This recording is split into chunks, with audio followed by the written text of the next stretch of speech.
안녕하세요. 저는 주로 치액, 치열, 치료 등을 담당하고 있는 강동 서울외과 여성외과 원장 정윤희입니다. 항문 질환이란 게 부위 특성상 남에게 쉽게 얘기하기가 참 어렵죠.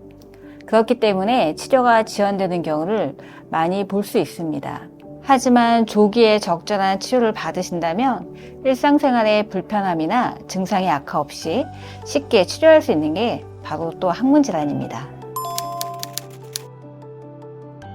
치질은 치액, 치열, 치루, 항문 소양증, 항문 성병 등 항문에 생기는 모든 질환을 통칭하는 말입니다. 그렇기 때문에 일상생활에 불편이 생겨 내원하시는 환자분들을 보면 다양한 요인의 치질 질환이 발견됩니다. 가장 대표적인 질환인 치액에 대해 먼저 이야기해 드릴게요. 치액은 항문관의 중간 부위를 기준으로 항문 안쪽에 생기면 내치액, 항문 바깥쪽에 생기면 외치액이라고 부릅니다. 이 중 내치액은 타랑의 정도에 따라 1도에서 4도까지 나누어집니다. 배변 후 타랑이 되어 손으로 밀어 넣어야만 들어가는 경우를 3도 치액이라 하고 3도부터는 수술적 치료를 요하게 됩니다. 대표적인 치액의 증상으로는 출혈, 타랑, 통증, 항문 소양증, 점액 배출 등이 있습니다. 이러한 증상이 나타났다면 반드시 병원에 내원하셔서 정확한 진단과 치료를 받으셔야 합니다.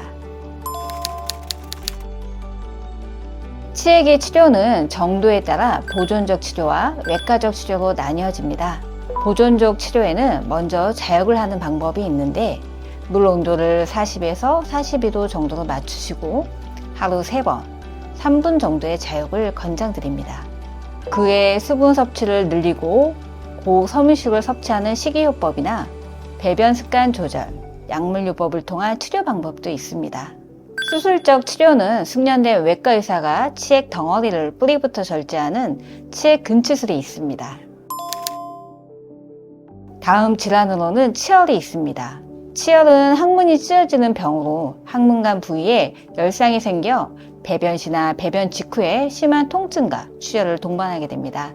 급성 치열은 변비 등에 의해 찢어져 있는 상태로 배변 시 따끔거리거나 화끈거리며 선홍색 피가 휴지에 소량 묻어나거나 떨어지게 됩니다. 급성 치열의 경우 보존적 치료를 원칙으로 합니다.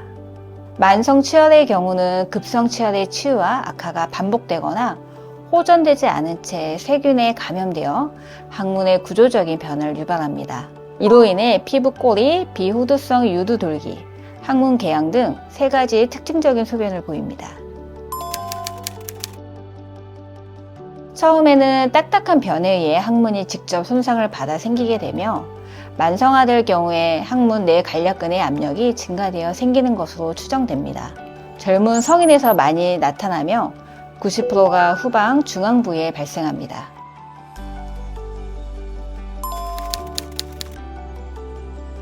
치열의 증상은 선홍색 출혈, 찢어지는 듯한 통증, 심한 가려움증, 배변 시 통증으로 배변을 피하게 되면서 발생하는 변비, 치질 바깥 부위 체피 형성이 있습니다. 증상 정도에 따라 보존적 치료와 외과적 치료로 나뉘게 됩니다. 보존적 치료 방법은 자욕, 식이요법, 배변 습관 조절, 약물요법이 있습니다. 수술적 치료로는 비교적 간단한 수술인 내 간략근 절개술이 있습니다. 항문관에는 배변 시의 손상을 막기 위해 윤활유를 분비하는 항문샘이 있습니다. 항문샘의 입구가 변 찌꺼기 등에 막히거나 세균에 의해 감염이 발생하는데 이러한 원인으로 항문 농양과 치료가 발생하게 됩니다. 항문관 주변으로 염증이 진행되어 고름주머니를 형성하는 것을 항문주위 농양이라고 합니다. 항문주위 농양이 점차 진행되면 터널을 형성하게 되고 항문 주위나 엉덩이 같이 약한 부분으로 뚫고 나와 반복적으로 분비물 또는 고름을 배출하는 구멍이 형성되는데 이것을 치루라고 합니다. 항문 주위 농양의 증상은 배변과 관련 없는 항문의 통증, 항문 종괴, 감기 몸살과 같은 발열 등이 있습니다. 치료의 경우는 항문 부위에 딱딱한 응어리가 만져지거나 가렵고 고름과 분비물이 주로 나오게 되며 간혹 출혈을 호소하는 경우도 있습니다. 농약 및 치료의 유일한 치료법은 수술입니다. 조기에 수술이 진행되지 않으면 복잡성 치료가 형성되어 치료가 어려워질 수 있으며, 치료를 하지 않을 경우 확률은 낮지만 항문암 발생 가능성이 있습니다. 농양이 동반되는 경우의 수술법으로는 배농수술, 치료관을 모두 절개 혹은 절제하는 근치술이 있습니다. 치료성 농양의 경우에는 배농수술 및 치료수술을 동시에 진행하기도 합니다. 치액수술은 두 번째로 많은 수의 환자가 받는 수술입니다. 1, 2도 정도의 질환일 경우는 보존적 치료를 통해 나아질 수 있지만, 이 또한 숙련된 외과의사의 진료와 처방을 통해 진행되어야 합니다. 잘못된 민간요법으로 오히려 질환이 악화될 수 있으니 치질 질환에 대해 쑥스럽게 생각하지 마시고 전문의의 치료를 받으시는 걸 권해드립니다.